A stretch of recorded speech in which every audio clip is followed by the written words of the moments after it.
It's time now for Mark Meets, in which I speak to the biggest names in the world of politics, showbiz, sport and beyond, and those who simply have a big story to tell. With widespread concern about billionaires around the world not paying their fair share of tax, and with various countries in the West cracking down on Russian oligarchs and their dirty money, it begs the question, is being rich morally wrong? Are wealth creators an important part of our economy and wider prosperity? Or is the idea that wealth trickles down to the poorest a total myth? Well, to answer this question is my Mark Meets guest tonight. So excited to meet Derek Bullen. He's the author of the best-selling In Defense of Wealth. He is the CEO of Connecting Human Potential to Meaningful Work, and he is the CEO of the best-selling World magazine. Look, this guy has made a few dollars and he joins us now. Derek, welcome to the show. Thank you, Mark. Good evening. Nice to be here. Now, why did you write, Derek, this book, In Defense of Wealth? Why is this book required reading? You know, really, Mark, why I wrote it is the real story is the wealthy pay far more than their fair share of taxes. The top 10% of income earners on the planet pay the majority of the taxes. As the rich get richer, millions of people are being brought out of poverty every year. No one's talking about that one. And the wealthy, the people that create wealth, create most of their wealth for everybody else. They only keep a very little of it. Even the wealthiest people that we could imagine, like Bezos and Musk, the vast majority of what they're creating for society and the world, and most of their companies are global. And I would say lastly, the CEOs of our largest companies, they're not overpaid for the wealth they create. They make less than our top athletes, musicians, and actors, and they create billions in wealth that goes into societal benefits, schools, roads, institutions like that. That's why I wrote the book.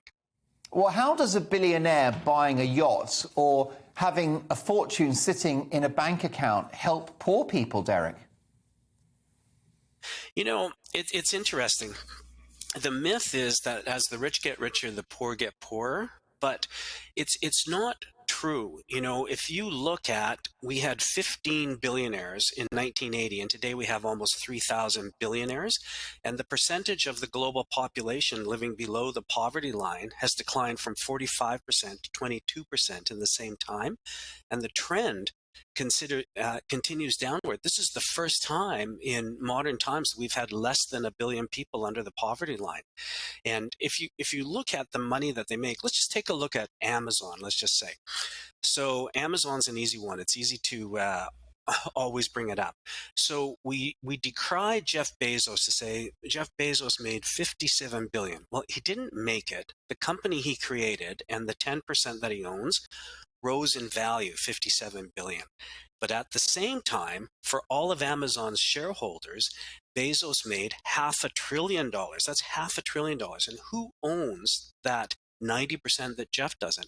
It's banks, it's insurance companies, it's governments. And so if there's a teacher in California on a pension, or if there's somebody who's getting a home insurance claim for a fire, if there's somebody who's getting a loan for a new car, there's a little bit of that $500 billion in net worth that that Jeff Bezos brought to everybody else in society.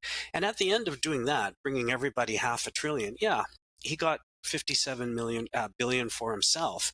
He can't use it yet. He'd have to sell his stock. And if he did, he'd have to pay taxes, like Elon Musk.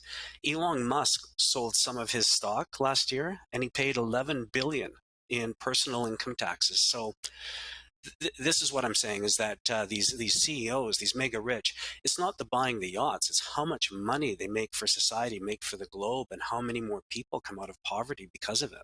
Although, Derek, when you get that rich, aren't you able to employ great accountants and lawyers to help you pay a smaller percentage of your income than somebody that cleans an office?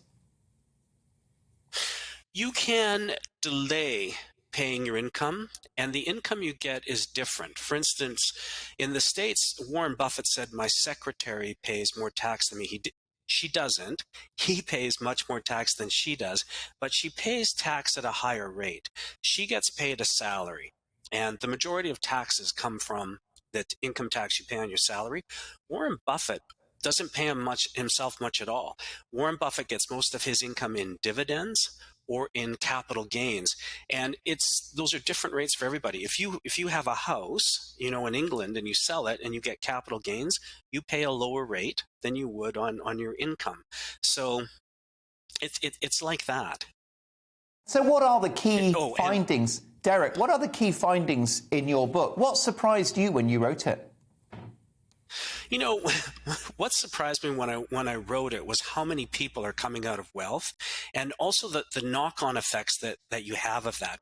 As people were making more money and creating larger and larger companies, they were employing more and more people, not only here but globally. For instance, let's get back to Amazon. They pay $46 billion a year in salary, have 1.6 million in employees, and then as companies in the UK, in the United States, here was the other thing that surprised me. As they grew, and as these, like Dyson that you had, start creating jobs, they start outsourcing and doing trade with different parts of the world, and that's bringing jobs to women all over the world where jobs weren't there before. For instance, in Bangladesh or in India, 50% of the workforce that's doing the business process outsourcing or working in factories are women who were previously unemployed, and these are new jobs. And so we're not only raising the standard of living globally, but we're also giving meaningful work to half of the world's population that otherwise didn't have it. That was one of the things that I found out. The other thing that I found out is wealth is an equal opportunity game.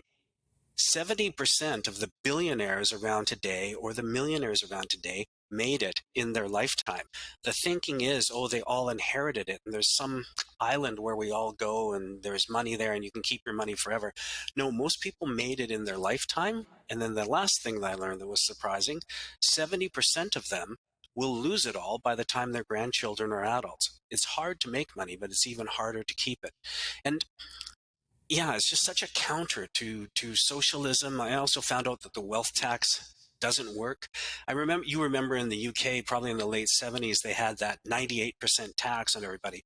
It just promotes a gray economy and people taking their primary residence elsewhere. That's what they did in France until Macron repealed the wealth tax recently. They were all leaving. So some of those things, my book is full of these things. What you think about the rich is probably not correct. And every chapter of my book deconstructs the myths with what really is happening.